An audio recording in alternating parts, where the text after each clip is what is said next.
Hi all, welcome to the channel. आज के इस वीडियो में हम बात करेंगे स्पेसिमेन और फॉर्मेट ऑफ अ क्वेश्चन आयर के बारे में, जो कि एग्जामिनेशन स्टैटिस्टिक्स के एग्जामिनेशन पॉइंट ऑफ व्यू से एक बहुत ही इम्पॉर्टेंट टॉपिक है। आपसे क्वेश्चन में पूछा जाता है कि क्वेश्चन आयर को कैसे फ्रेम करते हैं, how will you draft a perfect questionnaire. ठीक है, तो आज के इस वीडियो में हम देखेंगे कि एक एग्जाम्पल देखेंगे एक परफेक्ट क्वेश्चन आयर को फ्रेम करने का।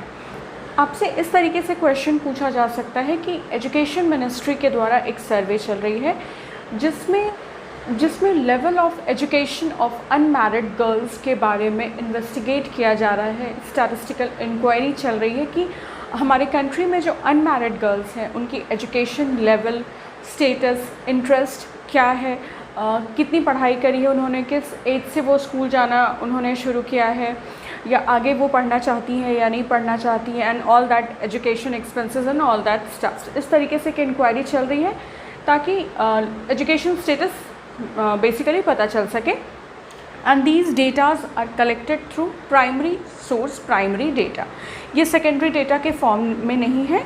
यहाँ पर इन्वेस्टिगेटर किसी भी रैंडम अनमैरिड गर्ल्स से इन्वेस्टिगेट कर रहे हैं, उनसे उन क्वेश्चंस पूछ रहे हैं, इंटरव्यू पूछ रहे हैं, some random questions with some random unmarried girls about their education status. तो हम देख लेते हैं, अगर इस तरह की एक सिचुएशन आपको दी जाती है तो आप क्वेश्चन आयर को कैसे फ्रेम करेंगे। और मैं फिर से रिपीट कर रही हूँ, ये primary data of collecting the relevant information है, सेकेंडरी डेटा नहीं है, बिकॉज यहाँ पे पहली बार सब कुछ इन्फॉर्मेशंस को गैदर किया जाएगा।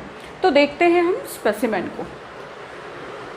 मैंने इसे शॉर्ट में लिखा है, आप इसे सेंटेंस में भी फॉर्म कर सकते हैं। मैंने एग्जांपल के थ्रू आपको समझाया है, आप इसे लॉन्ग सेंटेंसेस में भी फॉर्म कर सकते हैं, बना सकते हैं। Number 1, name. जिस पे XYZ रैंडम गर्ल से इंटरव्यू लिया जा रहा है, पूछा जा रहा है, उनका नाम। इसे आप सेंटेंस में फॉर्म कर सकते हैं, व्हाट इज़ योर नेम। वो जो आंसर बताएंगी, उनका जो भी नाम है, वो यहाँ पे जो ब्लैंक स्पेस प्रोवाइडेड है वहाँ पे फिल करेंगे आप, अगर आप एज अ इन्वेस्टिगेटर का रोल प्ले कर रहे हैं तो। Second question, father's name. Again इसे आप सेंटेंस में कन्वर्ट कर सकते हैं, what is your father's name, fill that answer in the blank. Third one, DOB, date of birth. What is your date of birth, sentence में से ऐसे form कर सकते हैं, फिल कर लिया उसे। Fourth number, can you read और राइट। सबसे पहले हमें ये जानना है कि क्या वो लिख सकती हैं या पढ़ सकती हैं, उन्होंने कभी भी कुछ भी बेसिक या प्राइमरी एजुकेशन लिया है या नहीं लिया है। तो कैन यू रीड और राइट। इफ़ येस, अगर उन्होंने कभी भी रीड या राइट या पढ़ाई करने की कोशिश करी है, तो फिर इसके बेसिस पे हमारी आगे की जो क्वेश्चन आयर है वो डिपेंड करती है। येस और नो यहाँ पे आप लिख सकते हैं। अगर सिर्फ रीड करती हैं वो तो यस ब्रैकेट में रीड, सिर्फ लिख सकती हैं वो तो यस ब्रैकेट में राइट, और either both. Okay. Age of going school, at what age you started going to school. इस तरीके से सेंटेंस में इसे फॉर्म किया जा सकता है। जिस एज में उन्होंने स्कूल जाना शुरू किया वो एज आप यहाँ पे मेंशन कर सकते हैं।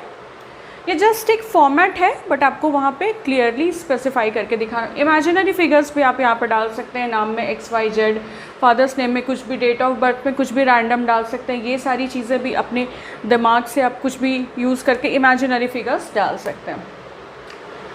Number 6, level of education. इसे सेंटेंस में फॉर्म करेंगे तो up to what level you have got your education. किस लेवल तक एजुकेशन आपने किया है, उससे मतलब है primary level, secondary level, graduation, college, university या सम अदर स्टफ्स। वो सारी चीज़ें यहाँ पे आ जाएगी। लेवल ऑफ एजुकेशन क्या है, कहाँ तक आपने पढ़ाई की है या पढ़ाई कंटिन्यूड है, तो वो सारी चीज़ें आप यहाँ पे मेंशन कर सकते हैं। Education place, education place, from where you have received your education. Place का नाम लिखेंगे आप। साथ में अगर आप सेंटेंस फॉर्म में क्वेश्चन को पोर्ट्रे कर रहे हैं तो आप यहाँ पर ये भी पूछ सकते हैं, did you go out of your town और विलेज फॉर रिसीविंग एजुकेशन।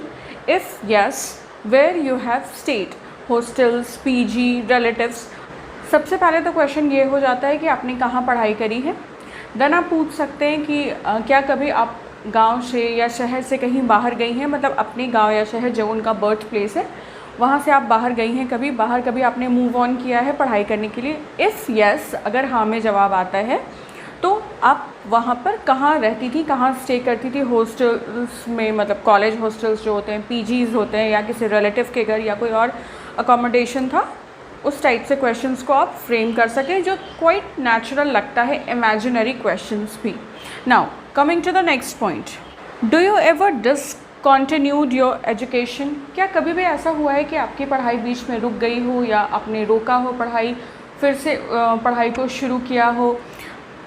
अगर यस, इफ़ यस, तो उसका रीज़न क्या था, क्या रीज़न था जिससे आपकी पढ़ाई रुकी या आपने पढ़ाई छोड़ दिया, आपको पढ़ाई में इंटरेस्ट नहीं थी, कॉजेज़ क्या थी बेसिकली, पढ़ाई में इंटरेस्ट नहीं थी या कोई अदर प्रॉब्लम था, फाइनेंशियल प्रॉब्लम था, कॉलेज वगैरह काफ़ी दूर थे, फैसिलिटीज़ अवेलेबल नहीं थी, ये सारी चीज़ें। तो इसे भी सेंटेंस के फॉर्म में पूछा जा सकता है। Next question, what is the objective of your education? आपने जो भी पढ़ाई की, जो भी स्टडी की अब तक, जिस लेवल तक भी स्टडी की है, उसका मुख्य उद्देश्य क्या है, ऑब्जेक्टिव क्या है? आपको जॉब चाहिए, स्टेबल लाइफ चाहिए, आपकी पढ़ाई में बहुत ज़्यादा इंटरेस्ट है, या जस्ट फॉर द डिग्री और फॉर एम्प्लॉयमेंट पर्पस और for any other stuff? Reason क्या है, ऑब्जेक्टिव क्या है पढ़ाई का? ठीक है। 10th question, do you want to continue your education और do you want to study further?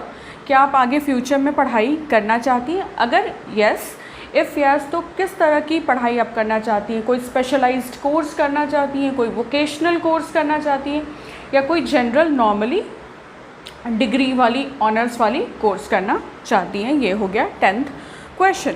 Now last question, who bears the expenses of your education? आप जो भी पढ़ाई कर रही हैं उसका जो भी एक्सपेंसेस, जो भी खर्च आ रहा है, उसे कौन बेयर करता है, कौन देता है? Whether your parents, your brother, your relatives, और it is coming from scholarship और एनी अदर सोर्स। वो क्या सोर्स होगा वो आप यहाँ पे ब्रैकेट में मेंशन करेंगे।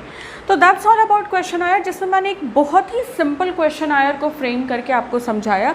ऐसे तो क्वेश्चन आयर बहुत ही ज़्यादा कॉम्प्लेक्स, बहुत सारे questions with multiple choice answers इस तरीके से भी पूछे जाते हैं, बट मिनिमम अगर आपको सिंपल सा भी कोई भी क्वेश्चन आयर फ्रेम करना है तो ये क्वेश्चन आयर आप आराम से फ्रेम कर सकते हैं। इसमें आप इमेजिनरी आंसर्स भी डाल सकते हैं, जैसी क्वेश्चन की रिक्वायरमेंट है उसके हिसाब से आप काम कीजिएगा। And one more very important thing, whenever you frame any kind of questionnaire, just put it inside the box. कभी भी इस तरीके से सिर्फ क्वेश्चन आयर को लिख कर मत छोड़ दीजिएगा, उसे एक बॉक्स के अंदर डालिएगा। जैसे ये क्वेश्चन आयर है तो ये एक पूरा क्वेश्चन आयर को आप बॉक्स के अंदर डालेंगे। That is the format of questionnaire कि उसे आप एक बॉक्स के अंदर डालेंगे। यहाँ पे स्पेस क्रंच की वजह से मैंने बॉक्स नहीं बनाया है। आप जब भी बनाएंगे पहले एक अपने आंसर शीट पे पहले बॉक्स बनाएंगे एंड देन उसके अंदर ये सारी चीज़ें लिखेंगे। मैंने आपको बस हिंट किया कि कैसे आपको क्वेश्चन आयर का क्वेश्चंस फ्रेम करना है, और साथ ही साथ मैंने आपको बताया भी कि आप इसे सेंटेंस में कैसे फ्रेम कर सकते हैं। ठीक है, इसे लॉन्ग तरीके से आप सेंटेंस में फ्रेम कर सकते हैं, और आप चाहें तो आंसर्स भी, इमेजिनरी आंसर्स भी लिख सकते हैं, कुछ भी नाम कुछ भी लिख सकते हैं, रीज़न वगैरह जो भी आपके माइंड में उस टाइम पे रहे। इस तरीके से जब आप क्वेश्चन आयर को फ्रेम करके चीज़ों को एलैबोरेट वे में, क्वालिटेटिव वे में दिखाएंगे तो आपको काफ़ी अच्छी स्कोर मिल सकती है एग्जामिनेशन में। I hope you find my today's video helpful and informative. If you find so then kindly subscribe to my channel and you can like and comment on my videos, and you can share this video easily with your friends and family. Thank you so much for stopping by. Take care and bye.